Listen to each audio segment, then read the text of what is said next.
प्रेक्षकांनो नमस्कार. खास मुलाखत या कार्यक्रमामध्ये आपल्या सर्वांचे स्वागत. मी आपला होस्ट संजय मिरे. प्रेक्षकांनो AHN न्यूजच्या स्टुडिओमध्ये खास मुलाखत या कार्यक्रमाकरता आलेल्या आजचे आपले पाहुणे जयंत दळवी सर आज स्टुडिओमध्ये आलेले आहे. सर सर्वप्रथम मी आपलं खूप खूप स्वागत करतो आहे. खास मुलाखत या कार्यक्रमाची आपली परंपरा आहे की आलेल्या पाहुण्यांचं आपण परिचय करून देत असतो. तर मी आजच्या कार्यक्रमाचे आपले पाहुणे जयंत दळवी सरांबद्दल मी एवढंच सांगेल की सर आपण ग्रामीण काँग्रेसचे ज्येष्ठ नेते आहात. तसेच बिल्डर क्षेत्रामध्ये मागील गेल्या 25 वर्षापासून आपण नित्यनियमाने निरंतरपणे कामकाज करता आहात. एवढंच नव्हे तर ऑल इंडिया हँडलूम बोर्डाचे आपण सल्लागार समितीचे सदस्य आहात. याही पलीकडे सांगायचं झाल्यास मुख्य गोष्ट म्हणजे आपण कराटेमध्ये ग्रीन बेल्ट मिळविलेले आहात. जयंत दळवी सर यांचं लोकसेवा प्रतिष्ठान आहे आणि सर आपण लोकसेवा प्रतिष्ठानाच्या तर्फे दरवर्षी मग ते उद्योग व्यवसाय असेल, मार्गदर्शन कार्यशाळा असेल किंवा मग आरोग्य शिबिर असेल हे आपण आवर्जून घेत असता. तर हा होता सरांचा परिचय. आजच्या आपल्या कार्यक्रमाचे पाहुणे जयंत दळवी सर. आता सर आपण येणार ही माहिती जेव्हा आमच्या प्रेक्षकांना कळाली तेव्हा प्रेक्षकांनी आपले काही प्रश्न आहे ते प्रश्नसुद्धा आपण खास मुलाखत या कार्यक्रमामध्ये घेणार आहोत. तर सर्वप्रथम बेसावरून संगीता चव्हाण यांचा प्रश्न होता की दळवी सरांचा राजकीय प्रवास कसा सुरू झाला आणि कुणाची प्रेरणा मिळाली, काय सांगाल? 2002 मध्ये तत्कालीन राज्यमंत्री सुलेखाताई कुंभारे जी यांची माझी एका कार्यक्रमात मुलाखत झाली. त्या पण गेस्ट होत्या, मी पण गेस्ट होतो आणि त्यांची ओळख झाली. त्यानंतर सुलेखाताई कुंभारेंनी मला म्हटलं की तुम्ही सामाजिक कार्यात आहे सक्रिय, तर त्या मला नेहमी दुसऱ्या कार्यात बोलत गेल्या. त्यांच्यासोबत राहत लोकांशी आणखी परिचय वाढला. अशातच माझे काही BSPचे बॉम्बसीचे लोकांशी परिचय वाढला, ज्यात राजीव वैद्य, राहुल वानखेडे ह्या लोकांनी मला राजीव वैद्य आणि राहुल वानखेडेंनी जे संस्थापक आहे BSPचे माननीय काशीरामजी यांची भेट करून दिली. काशीरामजींनी मला पाहिल्यावर म्हटलं काय तुमच्यासारखे एकदम प्रामाणिक आणि स्ट्रेट फॉरवर्ड लोक आम्हाला पाहिजे आहे, तुम्ही राजकारणात या, आम्ही तुम्हाला तिकीट देतो, तयारी करा. आणि मधात मग त्यांचा स्वर्गवास झाला. नंतर मायावती जी ज्या सुप्रीमे मायावती जी आहे BSPच्या जी त्यांनी मला बोलवलं आणि की तुमच्या असं आमच्याकडे रिपोर्टिंग आहे की तुम्हाला लोकसभा लढवायचं ठरलं होतं साहेबांनी. तर मला त्यांनी कन्व्हिन्स केलं लोकसभा लढा तुम्ही, कारण का लोकसभा लढाल तर तुम्ही तिथे कायदे बनते सेंट्रलमध्ये. तर मी लोकसभा लढली 2004ची. लोकसभा लढल्यावर असं वाटलं की बाबा आपली विचारधारा आहे धर्मनिरपेक्ष आणि BSPची विचारधारा आहे पण धर्मनिरपेक्ष आहे बरोबर. पण त्याच्यामुळं मतांचे विभाजन होऊन ते RSS भाजपला त्याच्यात अप्रत्यक्ष फायदा होत आहे. पण अशा परिस्थितीत मग विलासराव देशमुख जे होते राज्याचे माजी मुख्यमंत्री, त्यावेळेस त्यांनी 7 आमचे उमेदवार होतो पूर्ण विदर्भातले. आमच्यासोबत जे चंद्रपूरचे राजेंद्र वैद्य, नागपूरचे मी, रामटेक लोकसभेचे रोटेलेजी आणि असे बाकी सगळ्यांना आमची मिटिंग घेतली आणि आम्हाला काँग्रेसची विचारधारा समजून सांगितली की तुम्ही काँग्रेसमध्ये. तर आम्ही सगळे काँग्रेसमध्ये प्रवेश घेतला आणि काँग्रेसमध्ये काम करायला लागलो. त्यावेळेस मला प्रभाताई राव प्रदेशाध्यक्ष त्यांनी मला शहर विकास व झोपडपट्टी विभागाचे प्रदेश उपाध्यक्ष केलं होतं. आणि नागपूरला जिल्हा काँग्रेसचे अध्यक्ष सुनताई गावंडे यांनी मला नागपूर जिल्ह्याचे उपाध्यक्ष केलं आणि माझा तसा प्रवास सुरू झाला. नंतर मला इथं मुकुल वासनिक जे आले जी त्यांनी माझे काम पाहून मला ऑल इंडिया हँडलूम बोर्डचे सल्लागार समितीवर टाकलं, ज्याच्यात 3000 कोटी वर्षाचे बजेट होता. ओके. Handloom board. मी पण नागपूरला टेक्स्टाईल 1300 कोटीचे टेक्स्टाईल पार्क कामठी आणण्याचा प्रयत्न केला, पण 2014ला गव्हर्नमेंट बदलली आणि माझे टेक्स्टाईल पार्कचे ते पेंडिंगचे अजूनही ते गव्हर्नमेंटने काही त्याला हात लावला नाही. 1300 कोटीचे टेक्स्टाईल पार्क असतात, कमीत कमी 5000 लोकांना रोजगार तेव्हाच मिळाला असता. बिलकुल. आणि कशा प्रकारची प्रेरणा मिळाली आणि हा राजकीय प्रवास कसा सुरू झाला याबद्दल छान माहिती या ठिकाणी आजच्या कार्यक्रमाचे आपले पाहुणे बिल्डर जयंत दळवी सरांनी माहिती दिलेली आहे. सर आमचे हुडकेश्वरचे राजू वैद्य आणि नरसाळ्याचे बापू मानकर यांचा हा प्रश्न आहे. त्यांचा प्रश्न असा होता की दळवी साहेब विधानसभेकरिता काँग्रेस उमेदवार म्हणून लोकांच्या मनात तुम्ही आहात, पण काय वाटतं तुम्हाला उमेदवारीबाबत? कारण स्पर्धेचं हे युग आहे, हे जग आहे आणि बरेच स्पर्धक या काँग्रेसकडनंच आहे, त्यातले तुम्हीसुद्धा एक आहे. तर काय वाटतं तुम्हाला सीट मिळेल असं त्यांचं म्हणणं होतं, प्रश्न होता. राजू वैद्य जे आहे आमच्या राजकारणातले गुरु समजा, की राजू वैद्यनेच मला BSP सुलेखाताईसोबत, कुमारताईसोबत मिळवून दिलं, काशीरामजीसोबत मिळवून दिलं आणि त्यांनी आता त्यांचा विचार असा आहे राजू वैद्यजीच्या किंवा नागपूर ग्रामीण 1,65,000ची होट इथून आहे. बरं, पण इथून जर आपण आमदारकी नाही दिली पक्षाने, त्याच्यामुळे इथून विकास होत नाही. तर मला त्यांनी प्रेरित केलं का तुम्ही काँग्रेसला तिकीट मागा, इथून तुम्ही मागच्या वर्षीनं मागली, त्याच्या मागच्या वर्षीनं मागली, त्यावेळेस तुम्ही काँग्रेसला उमेदवारी मागा. तर मी त्याच्यामुळे काँग्रेसला आता उमेदवारीचा अर्ज भरला आहे काँग्रेसमध्ये की मला कामठी विधानसभामधून आमदारकीची तिकीट द्या. हे सर्व लोक माझ्यासोबत आहेत, हे मागं लागलेच आहेत का तुम्ही राहा, आम्ही एक मतानी पैसा पाणी जीवदान मन धनाने लागून तुम्हाला निवडून असे पूर्ण कार्यकर्ते हे लागले. मोठे राजू वैद्य म्हणजे चांगले बिल्डर, मोठे नाव लिहिले आहे, 200-300 कोटीचे काम आहे त्यांच्या. बरं. आणि अशा पद्धतीने आपल्या मनातील जे प्रश्न होते ते आम्ही सरांना विचारलेले आहेत. राजू वैद्यजी खूप खूप धन्यवाद, बापू महाजनजी खूप खूप धन्यवाद.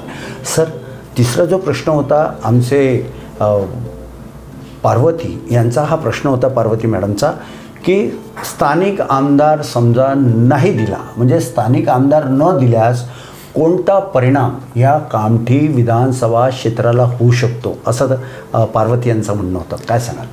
नागपूर ग्रामीणमधून आमदार नाही दिला तर नागपूर ग्रामीणच्या आतापर्यंत जे डेव्हलपमेंट झालं नाही, नागपूर ग्रामीणमध्ये 1,65,000 लोकसंख्या असून मोठ्या मोठ्या इमारती, बेसा, बेलतुर्डी, ओरकेश्वर, नरसाळा, खापरी, खरबी, बहादुरा इथे मोठ्या मोठ्या इमारती, मोठ्या मोठ्या डेव्हलपमेंट झालेलं आहे. पण जे प्राथमिक सुविधा असते जसं गडर लाईन, रोडची सुविधा आहे, इलेक्ट्रिक पाण्याची लाईन, ह्या सुविधा नाही आहे. आत्ताच एक प्रश्न वाटोळ्याच्या तिथं माडाची मोठी स्कीम झाली आहे, तिथंसुद्धा ह्या सुविधा नाही आहेत, म्हणून स्कीम झाल्या. तर तिथं स्थानिक आमदार असला तर तिथं लक्ष देईल आणि ह्या सर्व सुविधा होऊन जाईल. बिलकुल. बेलतोरडेवरून जयश्री लोहकरे मॅडमचा एक प्रश्न होता की सर, म्हणजे दळवी साहेब, आपण जर ही निवडणूक जिंकला किंवा पार्टीने तुम्हाला पक्षाची उमेदवारी दिली आणि जर आपण निवडून आला तर नागरिकांच्या आरोग्य सेवेमध्ये कोणकोणते बदल करणार? आता आम्ही सालईला आमच्याच विधानसभेमध्ये सालईमध्ये PSC आणलं. PSC आणलं पण डॉक्टर रेग्युलर नाही, स्टाफ रेग्युलर नाही, तर त्यासाठी शासनाने रेग्युलर प्रत्येक PSCमध्ये स्टाफ आणि डॉक्टर रेग्युलर ठेवायला पाहिजे. आणि मी आमदार झालो तर ते रेग्युलर ठेवणार आणि औषधी पुरवठा, तिथे ॲम्ब्युलन्स आणि तिथं एक्सरे मशीन आणि ज्या काही तपासणीचे मशीन आहे डॉक्टरच्या आधुनिक, त्या सर्व आणणार. म्हणजे देशाला स्वातंत्र्य मिळून आज 75 वर्षाचा कार्यकाळ झाला आहे, मात्र असं असताना सुद्धा आरोग्य सेवा या पूर्णपणे नागरिकांना आजही मिळत नाही, ही शोकांतिका म्हणावी लागेल. कारण दळवी सरांनी ज्या पद्धतीने सांगितलेलं आहे की PSCमध्ये पाहिजे तशा सोयी नाही, डॉक्टर असतात पण ते योग्य ट्रीटमेंट करू शकत नाही, कधीकधी तर कंपाऊंडरच डॉक्टर बनतो. ही सुद्धा एक म्हणजे गोळ्यासुद्धा तिथे जे पेशंट येतात ग्रामीण भागातले जे असतात गोरगरीब लोक, त्यांना कंपाऊंडरच गोळ्या देतो, डॉक्टर बाहेरच असतात. योग्य ती साधन सामुग्री नाही, यंत्र नाही, मशिना नाही. ग्रामीण भागातले लोकांनी आपल्या आरोग्याचं चेकअप करावं तर करावं कुठे, हा यक्ष प्रश्नसुद्धा दळवी साहेब त्यांच्याकडे आहे. आणि निश्चितच आपण ज्या पद्धतीचं आज AHN न्यूजच्या या स्टुडिओच्या माध्यमातून आज आपण जे लाखो नागरिकांच्या समक्ष जे आश्वासन दिलं आहे ते आपणसुद्धा निवडून आल्यावर पूर्ण करावं आणि आपण निवडून यावं, ही सुद्धा सर्व नागरिकांची इच्छा आहे. त्याकरता आम्ही तुम्हाला अग्रिम शुभेच्छा देतो. तर प्रेक्षक बंधूंनो, खास मुलाखत या कार्यक्रमामध्ये वेळ झाली आहे एक छोट्याशा विश्रांतीची. आपण लगेच येऊया आणि पुन्हा खास मुलाखत हा कार्यक्रम पूर्ववत करूया, पण तत्पूर्वी घेऊया एक अल्पशी विश्रांती. अरे वाह, पिकनिक की तैयारी? अब बेटा हम ठहरे डायबिटीज के पेशेंट, इस उम्र में पिकनिक वगैरह तो ना हो पाएगा, ज्यादा बैठने से पैरों में सूजन भी। तो फिर इतनी सारी दवाई क्यों? 90% ऑफ डायबिटिक पेशेंट की शुगर सिर्फ अप्रोप्रिएट डाइट थेरेपी से कंट्रोल की जा सकती है। अच्छा, अब क्या करें? पूरे इंडिया में अप्रोप्रिएट डाइट थेरेपी के 50+ सेंटर्स है, तो आज ही अपनी अपॉइंटमेंट बुक कराएं और डायबिटीज के सोल्यूशन पाएं। आज ही अपने कन्फर्मेटरी टेस्ट कराएं सिर्फ एप्रोप्रिएट डाएट थेरपी से। प्रेक्षक म्हणून अल्पशा विश्रांतीनंतर पुन्हा एकदा आपले स्वागत।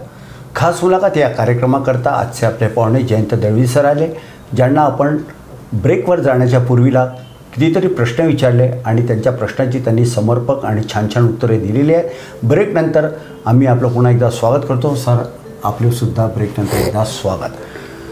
सर, आपण कराटेमध्ये ग्रीन बेल्ट मिळविलेला आहात, तर याला घेऊन आमचे कराटेचे एक संजय शेरेकर यांचा एक असा प्रश्न होता की आपण तर ग्रीन बेल्ट मिळवलेला आहात, मात्र जर आपण विधानसभेची जर निवडणूक लढवली आणि ती जर यशस्वी झाली, म्हणजे तुम्ही जर विजय संपादित केला, तर भविष्यामध्ये खेळाडूंकरता विशेषतः कराटेसाठी म्हणून आपण काय करणार आहात किंवा नागरिकांनी काय करायला पाहिजे त्याकरता म्हणून आपलं काय सहकार्य राहील किंवा कोणती आपली भूमिका असेल खेळाबद्दल?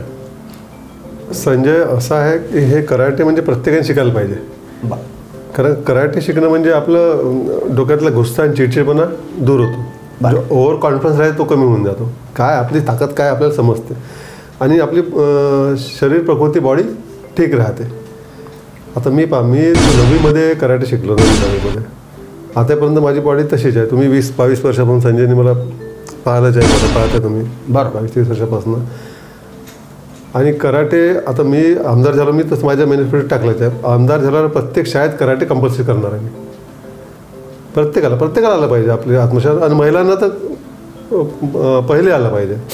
काय गरज आहे महिलांना? आता महिलांचं काय, हर कोणी महिला 4-5 मुलं 2 मुलं जर महिलाला पकडलं तर महिला तेवढं आक्रमण करू नाही शकत, पण कराटेमध्ये 10 लोकांनाही एक महिला निपटवू शकते। जुडो कराटेमध्ये 10 पुरुष असन, जाडजुडे असन तरी एक महिला संरक्षण स्वतःचे करू शकते। तर तुम्ही शाळेमध्ये कंपल्सरी कराल?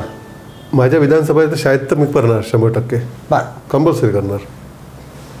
तर दळवी साहेबांनी सांगितलेलं आहे की जर ते निवडणूक जिंकले आणि आमदार झाले तर नक्कीच प्रत्येक शाळेमध्ये, विशेषतः त्यांच्या निर्वाचन क्षेत्रामध्ये सुद्धा ज्या ज्या शाळा येतील आहे त्या ठिकाणी कराटेचं प्रशिक्षण हे कंपल्सरी करणार आहेत। आणि विशेषतः त्यांनी म्हटलं की मुलींना आम्ही प्रशिक्षण देणार आहोत। जेव्हा मी प्रश्न केले की मुलींना का प्रशिक्षण देणार आहात, तर स्वावलंबनासाठी, स्वतःच्या आत्मसंरक्षणासाठी कराटेचे धडे हे प्रत्येकाने घ्यायलाच पाहिजे।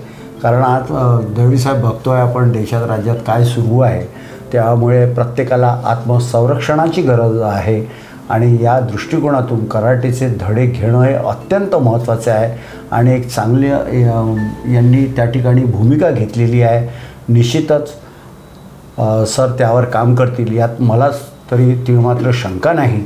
आणि एक सांगावं असं वाटतं की दळवी साहेब, मी तुम्हाला मागील गेल्या 25 वर्षापासून ओळखतो आहे, आपण त्यावेळेला जसे दिसायचे तसेच दिसता आता अजूनही आपण उत्साही आणि कराटे म्हटल्यावर एकदम असा तो एक ताकद तुमच्यामध्ये आल्यासारखी, कुठेतरी ऊर्जा आल्यासारखी वाटते। आणि कराटे खेळणं हे फार अतिशय चांगली गोष्ट आहे, कारण एक आत्मसंरक्षणाचे धडे मिळतात आणि डिफेन्स ज्याला करता येतं तो केव्हाही विजयश्री मिळू शकतो। कुणाकरता नव्हे पण स्वतःच्या संरक्षणाकरता म्हणून मुलींनी कराटेचं शिक्षण घेणं ही काळाची आणि आजची नितांत गरज आहे असं म्हटल्यास वावगे ठरू नये। सर, देशात व राज्यात सध्या जो बेरोजगारीचा जो ग्राफ आहे हा खूप वाढलेला आहे, ती कशी दूर करता येईल असा प्रश्न आमचे राहुल दोडके यांनी विचारलेला आहे, काय सांगाल? संजय, प्रश्न हा देशातला पूर्ण भारत देशातच बेरोजगारी आहे, कारण शासनाने या BJP शासनाने सगळ्या गव्हर्नमेंटचे भरत्या बंद करून ठेवलेल्या आहे। तर अशा वेळेस काय करायचं शिक्षण? तर आम्ही म्हणतो की स्वयंरोजगार करा, स्वतःचे उद्योग स्थापन करा। स्वतःचे उद्योग स्थापन करण्याकरता आम्ही दरवर्षी मी स्वतः जयंत दळवी लोकसेवा प्रतिष्ठानच्या मार्फत उद्योग व्यवसाय कसा करा, उद्योग कसा निवडावा, उद्योगासाठी फंड भांडवल कसं तयार करावं। पुष्कळ लोकांना वाटते का आपल्याला पैसा नाही म्हणजे आपण उद्योग करू शकत नाही, असं नाही। मी स्वतः 500 रुपयापासून व्यवसाय सुरू केलेला आहे साहेब। बरोबर, कारण का आपल्या जिद्द असेल तर व्यवसायात साठी सर्व लोक तुम्हाला बँक लोन देईल, बाकी लोक फंड देतात, सगळं सगळं सुरळीत होते. पण जिद्द पाहिजे आणि त्यासाठी आम्ही जर आमदार झालो तर मी माझ्या विधानसभेत कामठी विधानसभेत MIDC नाही तर मोद्यामध्ये MIDC जरुरी आहे, कामठीमध्ये MIDC जरुरी आहे. MIDC राहिली तर तिथे मोठे उद्योग येईल आणि तिथल्या स्थानिक लोकांना छोटे उद्योग 1500 स्क्वेअर फूट प्लॉटमध्ये छोटे उद्योगही करता येईल. तर 1500 फूट प्लॉट होऊन तर 1 लाख स्क्वेअर फूट प्लॉटपर्यंत त्या MIDCमध्ये प्लॉट राहील आणि तिथं क्लस्टरसुद्धा डेव्हलप करता येईल. त्यांच्यावर पैसे नाही, छोटे छोटे उद्योग एकत्र मोठा उद्योग कसा करायचा. आणि एका तालुक्यात 1000 लोकांनी उद्योग चालू केलं, 1000 लोकांवर 10 येईल रोजगार मिळाले तर 10,000 20,000 रोजगार देऊ शकते स्वतःचे उद्योग आणि रोजगार. तर हे इच्छाशक्ती पाहिजे तिथल्या आमदाराची वगैरे. आम्ही निवडून आल्यास आमच्या विधानसभेत नक्कीच उद्योग व्यवसायाचं आताच आम्ही पुष्कळ आता आमदारांनी कोणत्या पोस्टवर नसल्यावर पुष्कळ लोकांना रोजगार दिले. तोच माझा प्रश्न होता दळवी साहेब की प्रत्येक जण म्हणतात की मी जर खासदार झालो, मी जर आमदार झालो, मी जर नगरसेवक झालो तर बेरोजगारी वाढली आहे ती दूर करण्याकरता मी पूर्ण ताकद लावेल, मी त्यांच्यासाठी हे करेल, मी त्यांच्यासाठी ते करेल. मात्र काहीही कुठलंही पद नसताना हे करता येतं का? की त्याच्याकरता काहीतरी पॉवर पाहिजे म्हणूनच ही विधानसभा असेल, लोकसभा असेल किंवा स्थानिक स्वराज्य संस्थेच्या निवडणुका असेल, म्हणजे मग नगरसेवक असेल, आमदार असेल किंवा खासदार राहणं हे त्याकरता महत्त्वाचं आहे का? महत्त्वाची यासाठी आहे. आपण असंही करू शकतो पण असं आपल्याला सपोर्ट शेवटी आमदाराकडेच जावं लागते. आमदार खासदार मंत्रालय इथूनच करावं लागते. पण स्वतःच आमदार असलं तर त्याला गती 1000 पटीने गती मिळते त्या गोष्टीला. मग त्यांचा फंड पण असतो आमदारांचा. आमदाराचा फंड असतोच पण ते आणखी काही मंत्रालयातून फंड घेऊ शकते किंवा त्या योजना आहे आमदाराच्या याच्यावर लवकर होतात. पण सामान्य माणसं जाईल तर या योजनेला तेवढा भाव देत नाही अधिकारी कर्मचारी लोक. आणि आज आपण हे चित्र बघतोय की आज प्रत्येक घरामध्ये एक तरी बेरोजगार नक्की आहे. एक का 2 3 असेल आहे. एकाला रोजगार आहे तर 4 लोक बेरोजगार आहे. तर हा जो रेशो आहे हा खूप चिंताजनक आहे. एकीकडे झपाट्याने देशाची लोकसंख्या वाढून राहिली आहे तर दुसरीकडे बेरोजगाराच्या खाईत लोटल्या चाललेल्या आहे. त्याच्यामुळेच मग बाकीचं जे क्राईम जे होतं हा त्यातलाच एक पार्ट म्हणावा लागेल. जर सरकारने प्रशासनाने जर रोजगार युवकांना जर मिळवून दिला, उपलब्ध करून दिला तर क्राईमचा जो ग्राफ आहे, अपराधाचा जो ग्राफ आहे तो कमी होईल यात तीळ मात्र शंका नाही. सर, शेरू संगेवार यांचा एक प्रश्न होता. ते म्हणाले की दळवी साहेब जेव्हा येतील संजय तर तुम्ही हा प्रश्न विचारा. त्यांचाच मी प्रश्न आहे की सध्या स्थितीत प्लॉट धारकांच्या रजिस्ट्रीचे जे काम आहे ते पूर्णतः बंद आहे, ते कसे सुरू करता येईल? आता रजिस्ट्री बंद म्हणजे हा 1993 पासूनचे खेळ सुरू आहे. आला की कायद्यामध्ये असं काही रजिस्ट्री बंदचं काही कलम 35 अशी आहे. कलम 35मध्ये संजय फक्त हे आहे त्यांना अधिकार रजिस्ट्रारला की ही जमीन हा प्लॉट त्या व्यक्तीचा आहे का विकणाऱ्याच्या आणि घेणारा जो व्यक्ती आहे तोच आहे का आणि त्याची गव्हर्नमेंटने व्हॅल्यू जी ठरवून ठेवली आहे त्याची स्टॅम्प ड्युटी समजा 6% 7% आहे ती बरोबर घेतली काय. 3च अधिकार त्या रजिस्ट्रारला आहे. पण विनाकारण NA नाही आहे, TP नाही, RL नाही हे बहाणे सांगून हे लोक रजिस्ट्री बंद करतात आणि मागून पैसे घेतात. त्यासाठी लोक हायकोर्टात गेले. हायकोर्टाने दणकावलं शासनाला आणि रजिस्ट्रारलाही की तुम्हाला कोणते अधिकार आहे रजिस्ट्री बंद करायचे. NA TP RL लेटर याच्यासाठी वेगळे डिपार्टमेंट आहेत. NIT आहे, कॉर्पोरेशन आहे, नगरपंचायत आहे, नगरपरिषद आहे. ते वेगवेगळे डिपार्टमेंट त्याचे पाहतील. तुमचं काम रजिस्ट्री बंद करणंच नाही. तुमचं काम आहे रजिस्ट्री लावा. त्याचं काय डेव्हलपमेंट आहे ते त्यासाठी वेगळे डिपार्टमेंट आपलं काम करतील. त्या आम्ही जर सत्तेत आलो की मी आमदार झालो तसंही माझे आमदार आता नसतानाही त्याच्यासाठी चालू आहे प्रयत्न. आमदार झालो तर त्याच्यात त्याला जास्त वेग जास्त येईल तर पहिलं ते कलम 35चा उपयोग करून तर सर्व रजिस्टर सुरू करणार. तर अशा प्रकारचं या ठिकाणी आश्वासन, भरीव आश्वासन किंवा वचनसुद्धा म्हणता येईल याची यांनी असं या ठिकाणी दिलेलं आहे की हे जर निवडून आलेत तर नक्कीच ज्या रजिस्ट्री आहे प्लॉटधारकांच्या ज्या बंद आहेत त्या पूर्ववत सुरू करेल आहे आणि 35 कलम 35मध्ये द्वारे हे चांगलं काम करणार आहेत आणि जी घुसखोरी जो भ्रष्टाचार जो होतो त्याच्यावर निश्चितच आळा बसेल यात कुणालाही शंका घेण्याचं काम नाही आहे. शेरू संगेवारजी आपण विचारलेल्या प्रश्नाचं समर्पक आणि छान उत्तर या ठिकाणी जयंत दळवी यांनी दिलेलं आहे. त्यांनी सांगितलेलं आहे की प्लॉट धारकांच्या रजिस्ट्री कशा सुरू करता येईल आणि एक आमदार झाल्यानंतर ते काम करण्याकरता एक अधिक वेग येईल आणि पूर्ण एक कुठेतरी एक मजबूती त्यामध्ये येईल आणि एक अधिकार असेल आहे, त्या अधिकाराच्या माध्यमातून हे काम तात्काळ करता येईल आहे असं या ठिकाणी जयंत दळवी म्हणाले. सर, आपण बऱ्याच नागरिकांचे जे प्रश्न होते, आमच्या प्रेक्षकांचे प्रश्न होते, त्या प्रत्येक प्रश्नाची आपण छान छान उत्तरे दिली आहेत. आजच्या या कार्यक्रमाचा शेवटचा प्रश्न म्हणजे दळवी साहेब, AHN न्यूजचे लाखो प्रेक्षक आपल्याला नीट ऐकतात आहे, बघतात आहे, काय मार्गदर्शन करा? सगळे प्रेक्षक आता AHN न्यूज एवढे चांगले चांगले विषय धरतात आहे, लोकांची जागृती लोकांमध्ये निर्माण करत आहे. आताच आमच्या एरियामध्ये वाठोळ्याला यांनी चांगला एक मुद्दा काढला. त्या मुद्द्याला त्यांचं समाधान सुद्धा झालं. AHNनी जो मुद्द्याला उचलून धरला, असं लोकांच्या जागृतीसाठी चांगलं काम करत आहे AHN न्यूज. याबद्दल मी AHN न्यूजच्या फार आभारी आहे.